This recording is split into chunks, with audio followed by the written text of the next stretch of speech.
40 anyos na pero kaya pa rin gawing mukhang rookie ang mga kalaban. Habang karamihan, nagpapahinga na sa edad na yan. Paano niya nagawa at bakit hanggang ngayon takot pa rin ang depensa sa kanya? Alamin natin yan mga ka-courtside. Tara na!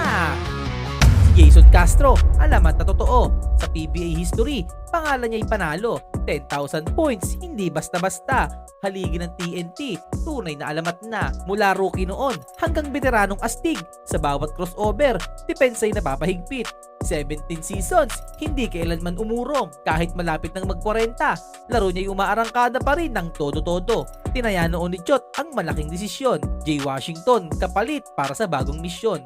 At ngayon, kita mo, sulit ang naging galaw. Dahil si Castro, naging hari sa bawat banatan at sigaw. 10 kampyonato na sa kanyang pangalan.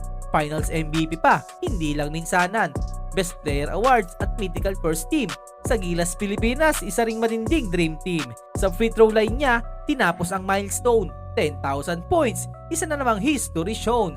Habang TNT, umaarangkada sa laban. Si Castro, patunay na ang alamat, hindi basta naluluma kailanman.